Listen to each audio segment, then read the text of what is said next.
A very good morning to all my lovely students.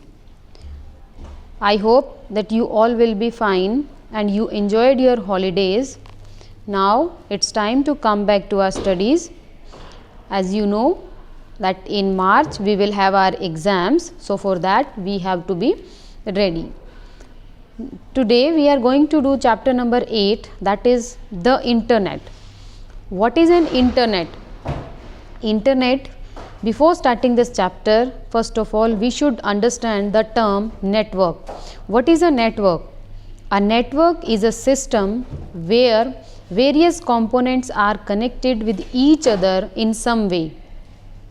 And in our day-to-day life we see many networks like telephone lines network, electricity wires, and even roads network. Here you can see there is a network of road, and it is not only for these things. Even in our body we have a network of blood vessels, and these blood vessels, they help us. The arteries, they carry the blood from the heart, and veins, they carry it back to the heart. So all of them, they are connected with each other to form a network that helps the blood to circulate in our body. Similarly, when millions of computers are connected with each other, then they form a computer network. Here it is the network, and you can see all the computers are connected with this. So this is known as a network. The internet is generally defined as a global network. It is on the global area, and it is connected millions of computers worldwide. Nowadays, as you know that the all work we are doing, it is because of internet only. And when two and more computers are connected over the internet, they can exchange most of the information, such as if we are writing something text, if we want to send any picture, we want to send our voice or even video. So we can collect any information on any topic of interest within seconds through the internet. So now we will talk about the uses of internet. What are the uses of internet? First of all, internet, it provides a facility to read different newspapers online, and even we can get information according to our taste.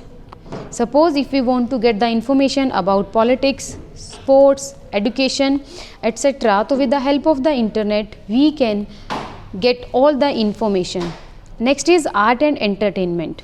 With the help of the internet we can watch movies, we can listen songs, we can play games and puzzles, and even we can read books, we can read jokes also.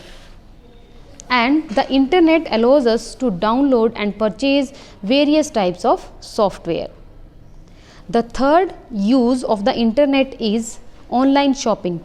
With the help of the internet we can purchase different items like books, clothes, electronic goods, etc. And here are the various apps. With the help of these apps we can purchase anything online. Next is mailing letters. Email. The full form of the email is electronic mail, and it is one of the most popular feature of the internet. It allows us to read or to receive messages in real time. We can also send pictures, we can send voice, we can send videos with the help of the internet. Health and fitness. Using the internet we can have an all-time doctors that help us in our fitness. One can also search for remedies and precautions for the different diseases. Tourism and travel. With the help of the internet we can book online tickets for railways and for air, and we can even book hotels also. It is not necessary wherever we are living, it is restricted for that area. We can book tickets from anywhere. Next is chatting. Nowadays it is very famous. With the help of the Facebook, with the help of Messenger or WhatsApp, we all can exchange our text messages, or we can share our feelings with our friends or with our relatives. Next is banking operations. With the help of the internet, as you know that e-banking is a very famous nowadays. We can, for example, if we want to pay the fee, so with the help of the internet we can pay, or we can without visiting the bank. Next is video conferencing. Nowadays you are attending your Zoom class, that is possible only because of internet. We can see each other, or we can take any meeting also. You can communicate with another people both verbally or visually, means we can listen or we can see the other person.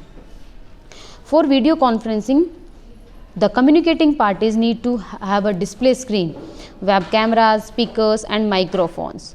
All these available nowadays in our phones also. So you all are requested to read this chapter till here and learn the uses of internet. Half of the chapter we will do in the next class. Thank you and have a nice day.